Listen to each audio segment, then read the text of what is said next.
Primeiro de tudo, vamos partir, do princípio: cultuar a Deus.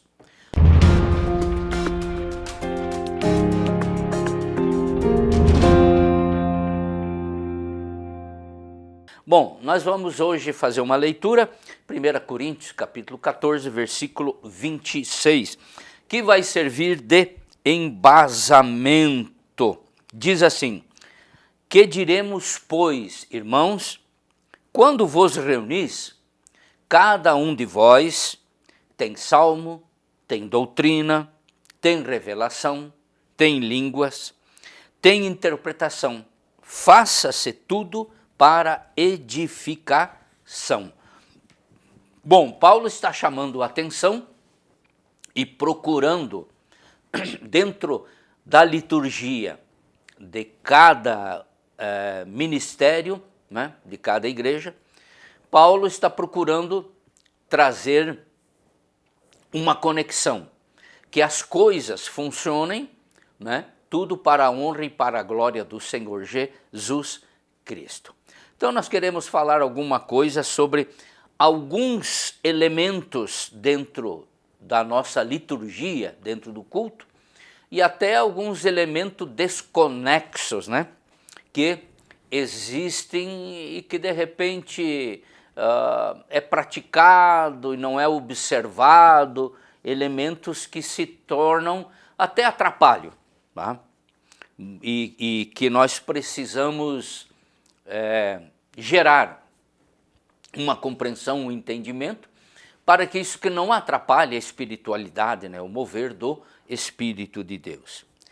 Primeiro de tudo surge uma pergunta, nos reunimos para quê? O salmista Davi, se não me falha a memória, no Salmo 133, ele diz: alegrei-me quando me disseram, vamos à casa do Senhor. Por quê? Porque na casa do Senhor, quando nós vamos prestar o nosso culto racional e espiritual, é lugar de nós termos comunhão, intimidade com Deus, com os irmãos, e de nós ter um tempo na presença de Deus. Claro que não seja só esse momento na igreja, mas o nosso momento também em casa, lendo a Bíblia, lendo livros, procurando perceber as coisas espirituais. E daí nós questionamos, nos reunimos para quê? Para cultuar a Deus, ter uma comunhão, um momento de intimidade, interação entre os irmãos, louvar a Deus, ouvir a palavra do Senhor, contribuir com a obra, cada um desenvolver o seu ministério dentro da liturgia que é particular de cada igreja. Mas daí, quais seriam os elementos, de um culto? O que é que nós poderíamos fazer que auxiliaria, ajudaria nesse culto? Bom, primeiro de tudo vamos partir do princípio: cultuar a Deus. O que seria cultuar a Deus? Bom, seria venerar o nome de Deus, honrar o nome do Senhor, adorar, reverenciar a Deus e amar a Deus.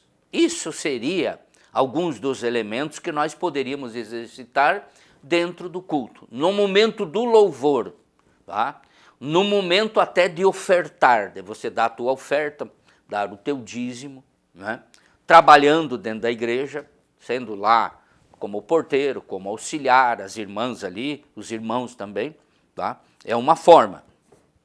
Agora, aqui o apóstolo Paulo fala sobre salmo, ele diz tem salmo, E aí o que eram os salmos? Os salmos, o livro dos salmos. Eles eram cânticos de louvor e de adoração a Deus. Interessante que quando o povo subia uma vez por ano, ia para Jerusalém, levar seus dízimos, cultuar a Deus, iam no templo, segundo as festas que eram celebradas, o povo já quando saía de casa, já ia cantando e louvando a Deus. Inclusive tem alguns cânticos, chamado Cântico dos Degraus, muito interessante. E daí nós temos cânticos de louvor, de adoração, Claro, desde que o hino tenha o nome do Senhor, que hoje substituíram, né, o nome de Jesus, Deus, Pai, tá? Por ele. O diabo não tem medo do ele, o diabo tem medo do nome de Jesus. Tá? Então nós temos canto de louvor, de adoração, venerar ao Senhor, engrandecer o nome de Deus, tá? Agradecendo a Deus por tudo aquilo que Deus tem feito na nossa vida, por tudo aquilo que Deus tem ministrado, por tudo aquilo que Deus tem dado, roupa, calçado, alimento, a condição financeira de pagar o aluguel, água, luz, de nós ofertar na igreja segundo o que propõe no coração, de nós dizimar segundo a palavra de Deus. E o Salmo, ele era um saltério. O que era um saltério? Era um livrinho de louvor e de adoração. Davi, o homem de Deus, enquanto cuidava das ovelhas do seu pai, né, ele tinha a sua harpa e ele ficava tocando harpa e louvando a Deus. Então é um saltério. Tá? Agora, nós vemos uma realidade até nos nossos cultos. Tem gente que entra quieta e tem gente que sai calada. Tá? Tem gente que como entrou, assim sai da igreja. Como que se nada tivesse acontecido. Tá? Como que se nada tivesse tocado ele. No louvor, na adoração, na ministração, eles ficam, muitas das pessoas ficam inertes dentro da igreja. Não há reação nenhuma. Às vezes o pregador, lá em cima do púlpito, tem que forçar a adoração. Ele tem que forçar o louvor.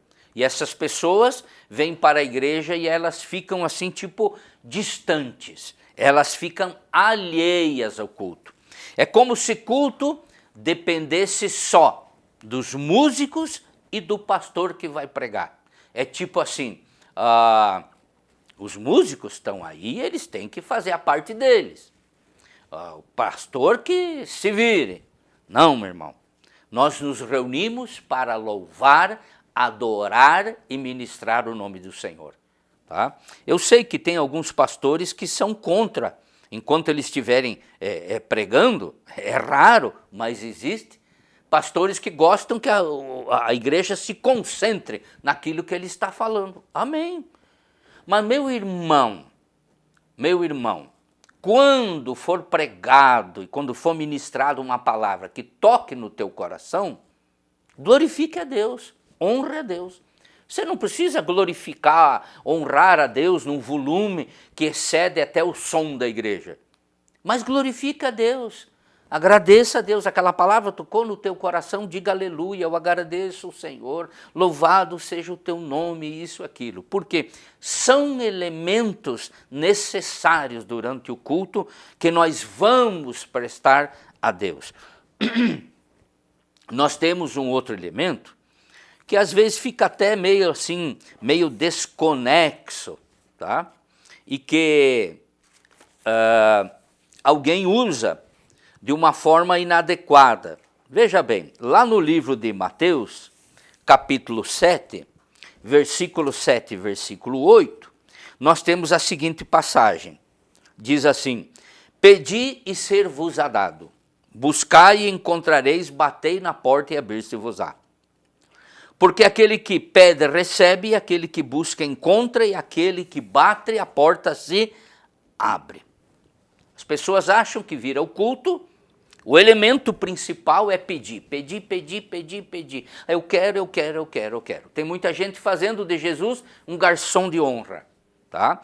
O Jesus tem que estar do meu lado para me dar tudo que eu peço, tudo que eu quero. Jesus tem que dar. Por quê?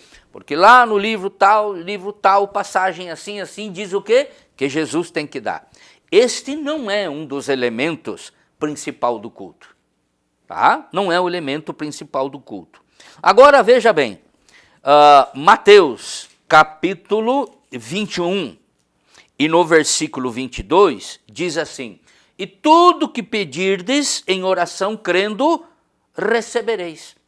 Então, se junta um amontoado de versículos e se usa esse versículo para dizer que Deus tem que te dar, que Deus tem que ministrar na sua vida. E um versículo anterior, Mateus 21, 21, diz assim: em verdade vos digo que se tiverdes fé do tamanho de um grão de mostarda e não duvidardes, não só fareis o que foi feito à figueira, Jesus está dizendo para os discípulos, tá? Mas até se a este monte disser, levanta-te e lança-te no mar, e assim será o que será feito. Aí algum pastor diz assim, não, porque tudo que você pede, tudo, tá? Porque Jesus diz que você tiver fé do tamanho de um grão de mostarda e coisa e tal, você vai fazer acontecer. Não, não é a minha fé que vai fazer isso, tá? Quem ministra a bênção sobre a nossa vida, segundo a nossa necessidade, é Jesus. Jesus disse, e tudo que pedirdes ao Pai em meu nome, crendo, o que vai acontecer? Vão receber. Temos dois elementos aí, tá?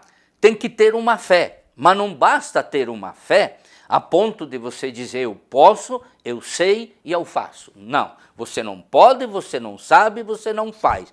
Quem pode, sabe e faz é o Senhor Jesus Cristo. Em terceiro lugar, não duvidar. Não duvide. Tá? Tiago diz que aquele que duvida é semelhante às ondas do mar. E as ondas do mar vão e vão, vêm e vão. Tá? Agora, gostaria de acrescentar um terceiro elemento.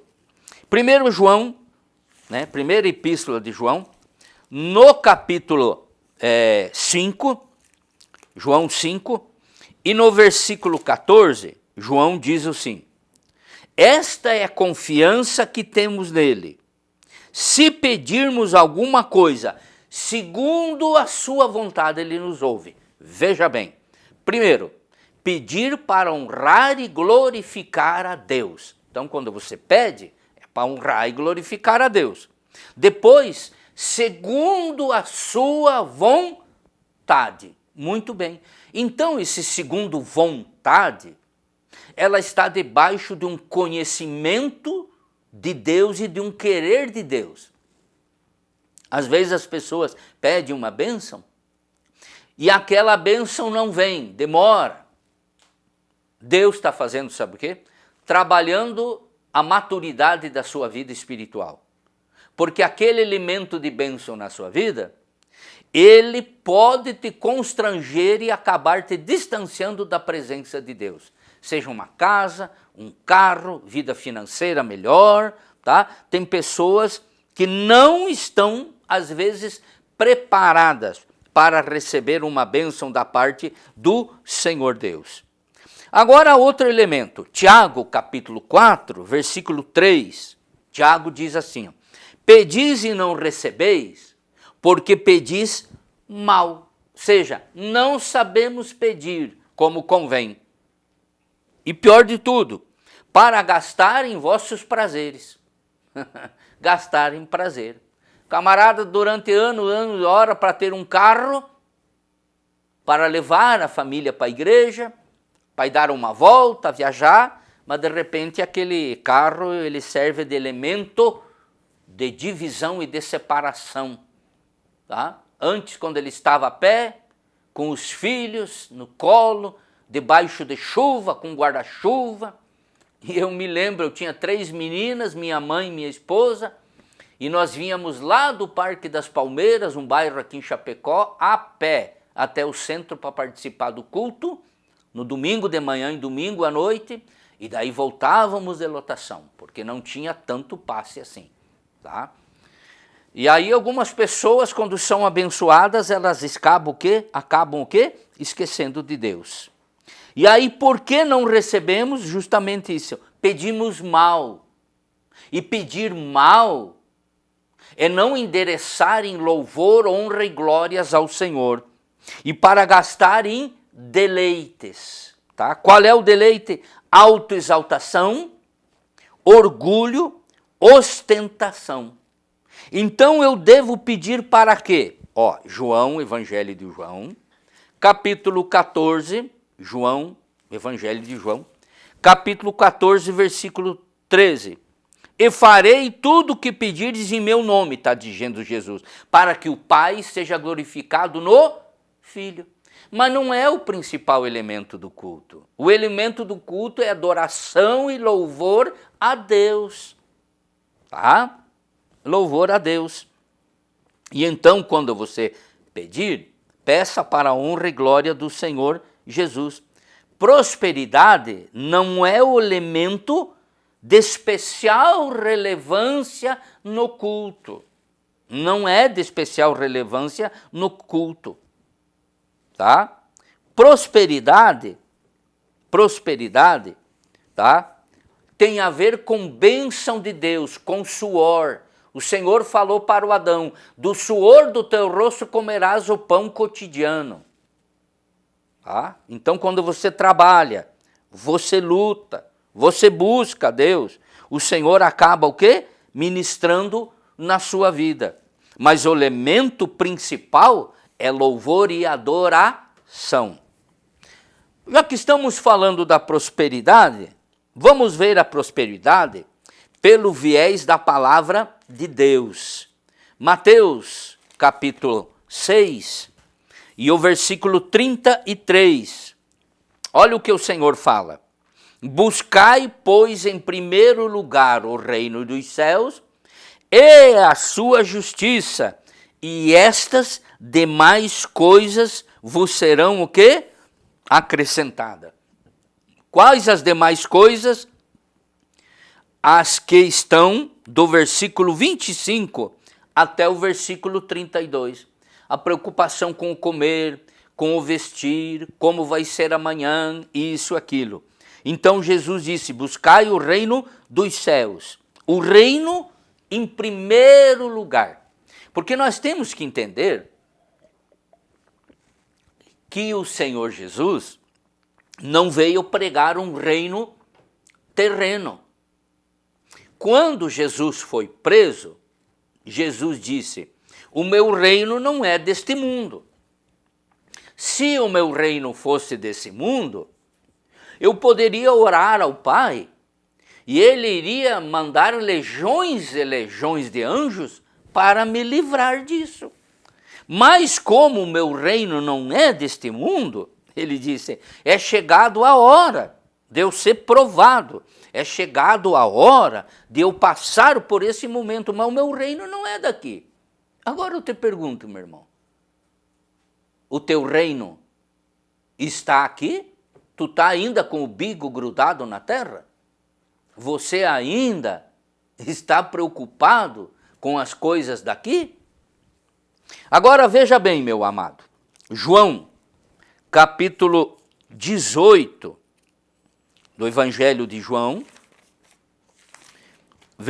capítulo 18, e no versículo 36, a palavra diz assim, o meu reino não é desse mundo, se fosse os meus súditos, discípulos, os que seguiam a Jesus, combateriam para que eu não fosse entregue a vocês judeus. Mas agora o meu reino, ele o quê? Meu reino não é daqui. Agora veja bem, surge uma pergunta então, tá? O que é o reino de Deus? Vamos lá para o livro de Romanos, capítulo 14 e o versículo 17, que traz uma resposta. Ele diz assim, pois o reino de Deus não é comida e nem bebida, mas justiça, paz e alegria no Espírito. E aí quando nós vamos no culto, em alguns cultos, culto da vitória, culto do impossível, culto não sei o quê, tá? As pessoas vão preocupadas o quê? Em ter, em obter. Resolver seu problema imediato, problema financeiro, problema de saúde, blá, blá, blá. Pode acontecer? Amém. Nós acreditamos no agir de Deus, nós acreditamos em curas e milagres, na operação da mão de Deus. Mas o principal não é isso. Pode acontecer isso? pode e acontece, mas o reino não é comida e nem bebida. Quer dizer, não é as coisas terrenas, mas é o quê? Justiça de Deus, justificando você, a igreja. É paz, quando Jesus diz, a minha paz vos deixo, a minha paz vos dou. Não vou lá dou como o mundo a dá. É alegria no Espírito, que é um dos elementos do fruto do Espírito. Lá no livro de Gálatas, tá? Capítulo 5. Mais ainda, meus queridos, tá? Então veja bem, que tipo de riqueza você tem no teu reino? Que tipo de riqueza? Jesus disse assim, não amontoeis tesouro na terra, aonde o ladrão rouba, a traça corrói e a ferrugem come. Mas amontoeis tesouro aonde? No céu. E aí como que nós ajuntamos tesouros no céu? Vamos lá, Mateus capítulo 6, versículo 21. Porque onde estiver o vosso tesouro, estará aí também o vosso coração. Aí é intrínseco a você, né? Você tem semeado onde? Aonde está o teu tesouro? Aonde você tem guardado? Preste atenção nisso. Tudo aquilo que você retém com sua mão e no teu coração, que você amontoa, tá? Você vai perder. Vai perder. E tudo aquilo que você deposita diante de Deus, a favor do reino dos céus, você ganha. Se lembra da parábola que o Senhor disse assim, que com as riquezas deste mundo, procure angariar amigos, porque quando essas riquezas vos faltarem aqui, esses amigos vos recebam aonde? Na glória. De que Jesus está falando? Jesus está falando que tudo aquilo que você contribuir para a obra do reino dos céus, tá? Auxiliando missionários e pessoas para fazerem a obra, aquelas almas que eles ganharem, que você ajudar e auxiliar no ministério, quando você chegar lá no reino dos céus, esses amigos desconhecidos que foram ganhos com auxílio teu e sustento de alguém, vão receber você lá na glória, vão receber você diante de Deus. E para corroborar com a passagem de que aonde está teu tesouro, se o teu tesouro está no céu, 1 Coríntios capítulo 3, tá? 1 Coríntios capítulo 3, do versículo 11 até o versículo 15, tá? Nós temos os galardões. E o que são os galardões? Galardão é a obra, aquilo que tu faz, tá? Se for pedra preciosa, prata, o ouro, vai permanecer diante de Deus. E quando você comparecer diante do tribunal de Cristo, para você ser galardoado, ali vai estar o teu tesouro. Peça, meu irmão, mas sabendo para quê. Peça, mas sabendo para quem. Deus não quer que você passe fome, ande desnudo, etc, etc. Não, tendo que comer e beber, disse Jesus, não vos preocupeis com o dia de amanhã. Amém? E eu quero trazer aqui algo também de suma importância, que acontece em alguns cultos, uma mistura, tá? Então, o que nós vimos, irmão? Nós vimos que quando nós nos reunimos, tem que ter um para quê? Honrar e glorificar o nome do Senhor. Que o pedir, pedir, pedir e ter e coisa e tal, não é sinal de espiritualidade. Que a prosperidade Deus te dá, mas Ele tem um para quê? Para que você honre e glorifique o nome do Senhor Deus. E o quarto elemento que eu gostaria de falar são alguns elementos judaicos, preste bem atenção, alguns elementos judaicos que foram introduzidos, tá, na liturgia de algumas igrejas e que não tem nada a ver com a igreja cristã, tá? Que não tem nada a ver com a igreja cristã.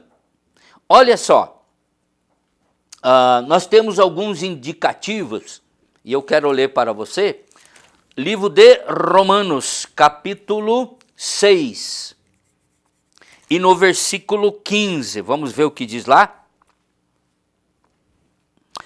Que diremos, pois? Havemos de pecar por não estar debaixo da lei?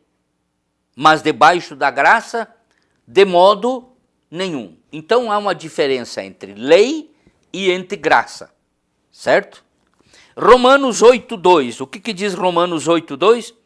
Porque a lei do Espírito de vida em Cristo Jesus livrou-me da lei, do pecado e o quê? E da morte. Enquanto havia lei, os elementos do judaísmo exerciam poder sobre os que, pela lei, estavam presos. Ainda ontem um jovem me pediu qual era os elementos da lei que nós devíamos de guardar hoje. Eu falei para ele e disse, tudo aquilo que estava na lei, tá? Porque nós somos libertos da lei, que tinha na lei. A lei era dividida em 3 partes, né? O decálogo, os 10 mandamentos, a lei cerimonial, que era como os sacerdotes, os sumos sacerdotes, os que trabalhavam no templo, deviam comparecer diante de Deus, tá? E a lei civil, tá? A lei civil. Elementos, tá? Que eram usados para determinar conceitos e o modo como o povo devia se comportar de um para com o outro. E aí eu disse, todos os elementos lá do Velho Testamento, que Jesus, os 4 evangelistas, Mateus, Marcos, Lucas e João, e que Paulo não referendou no Novo Testamento, não foram dados como ensino para a guarda, não é para nós. Não é para o povo de Deus, porque não estamos mais debaixo da lei. Tá? Nós estamos hoje debaixo do quê? Da graça do Senhor. Hebreus capítulo 7, quero ler junto com vocês, o versículo 12, Hebreus 7, 12, que ele diz assim, pois mudando-se o sacerdócio, preste atenção, necessariamente, se faz necessária a mudança da lei. Os sacerdotes do Velho Testamento, eles eram segundo a ordem de Arão. Todos. Jesus não é segundo a ordem de Arão, porque Jesus não era da tribo de Levi. Jesus era da tribo de Judá. E como sendo da tribo de Judá, Jesus não podia ser sacerdote, profeta e rei, que era o único que teve os 3 ministérios. Sacerdote, profeta e rei. Jesus era da tribo de Judá. E então, Jesus vem do sacerdócio de Melquisedeque, que é um sacerdócio eterno, que até Abraão deu o dízimo a Melquisedeque, que foi rei de Salém e sacerdote em Salém. Então, Jesus não é um sacerdócio humano terreno, mas ele é o quê? Um sacerdócio eterno e é um sacerdócio espiritual. E aí nós temos no Velho Testamento o tipo, né? E o antítipo, que são comparações, tá? Moisés como libertador e o tipo que era o tipo e Jesus o antítipo. Então aquilo que se aplica a Moisés como libertador do povo lá, 400 anos depois, nós temos Jesus como o libertador. E algumas igrejas usam alguns elementos judaicos, tipo a arca do concerto. Tem igrejas que têm a arca do concerto, nada contra. A liturgia é sua, meu irmão, faz o que quer. E o anjo, assim, aquilo ali é um elemento judaico. Não tem lugar nenhum do Novo Testamento que diz que tu tem que ter a arca e os anjos e dentro a vara de Arão, as cópias dos 10 mandamentos e o maná, que é alegoria, que são elementos que apontam, tá? Os 10 mandamentos, tá? A palavra de Deus, tá? O maná, Cristo como alimento, o pão vivo que desceu do céu, e a vara como a autoridade ministerial de Jesus Cristo. E ainda algumas igrejas fazem a ceia e entram na igreja com os 4 ou com os 6 homens carregando a arca, né, com vestes de sacerdotes, com o quipá na cabeça, e um indivíduo tocando o chofar, tocando o corno do cordeiro. Isso não, do carneiro. Isso não existe, meu irmão. Esses elementos aí não são bíblicos, tá? Não são bíblicos, tá? Ou seja, a vara de Arão, que eu falei, o vaso, o maná, a vara, que é o matê, cajado, tá? E esses elementos todos, eles são elementos que não têm nada a ver com o nosso culto racional. Então nos reunimos para quê? Louvar e adorar ao Senhor Jesus Cristo.